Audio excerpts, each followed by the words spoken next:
కూడా చంద్రబాబు నాయుడు గారు వైఎస్ఆర్సీపీ వాళ్లకు ఎక్కడ కూడా డైరెక్ట్గా కానీ ఇండైరెక్ట్గా కానీ ఎటువంటి మంచిది చేయకూడదు అని ఆయన చెప్పినాడు. అంటే వైఎస్ఆర్సీపీ వాళ్ళకి ఏదైనా చేస్తే పాముకు పాలు పోసినట్లు అని ఆయన జీడి నెల్లూరులో మాట్లాడడం చాలా బాధాకరంగా ఉంది.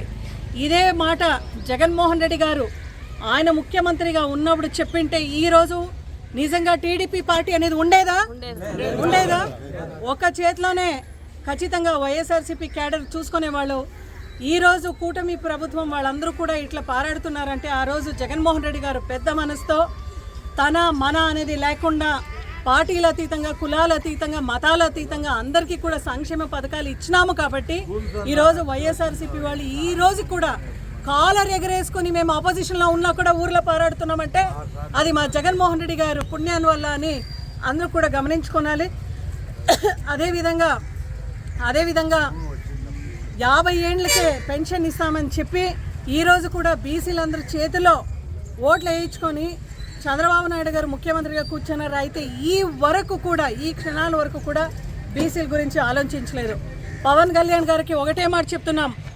ఈరోజు ఏదైతే అంటే పవన్ కళ్యాణ్ గారికి బహుశా ఒక ప్లాన్ ఉండొచ్చేమో, 2-3 ఏండ్లు చంద్రబాబు నాయుడు గారు ఏం చెప్పినా ఏం చేసినా కూడా మనం దాన్ని చూసి ఊరికే ఉండి తర్వాత ప్రశ్నించేకి వస్తారనే ఒక ఆలోచన పవన్ కళ్యాణ్ గారు ఉంటే ఈరోజు ఆయనకు ఒకటే మాట చెప్తున్నాం.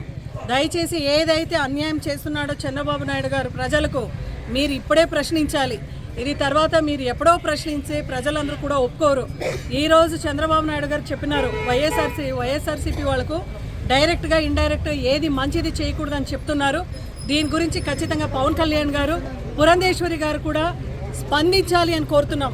ఎక్కడన్నా సంక్షేమ పథకాల్లో కానీ, అభివృద్ధి విషయంలో కానీ, ఏ విషయంలో కానీ చంద్రబాబు నాయుడు గారు చెప్పినట్లు వైఎస్ఆర్సీపీ వాళ్ళకి అధికారులు కానీ, టీడీపీ నాయకులు, కూటమి నాయకులు ఎక్కడన్నా అన్యాయం చేయడానికి మీరు ప్రయత్నిస్తే ఖచ్చితంగా వైఎస్ఆర్సీపీ పార్టీ మేము రోడ్డుకి ఎక్కి పోరాటం చేస్తాం ప్రజల తరపున అని ఈరోజు మాటిస్తున్నాం. అదేవిధంగా ప్రజలకి ఇచ్చిన సూపర్ 6 హామీని ఎప్పుడు అమలు చేస్తారు విత్ క్యాలెండర్, విత్ డేట్ మీరు చెప్పాలి. ఎందుకంటే కోవిడ్ ఉన్న క్లిష్టమైన పరిస్థితిలో కూడా మన జగన్మోహన్ రెడ్డి గారు క్యాలెండర్తో పాటు సంక్షేమ పథకాలను ఇచ్చి ప్రజలందరినీ కూడా క్లిష్టమైన పరిస్థితుల్లో ఆ రోజు పోషించినారు. ఈరోజు ప్రతి ఒక్కరు కూడా జగన్మోహన్ రెడ్డి గారు ఉంటే ముఖ్యమంత్రిగా మనకు అన్నీ కూడా ఇంటి వద్దకు వచ్చేది కాదని బాధపడుతున్నారు.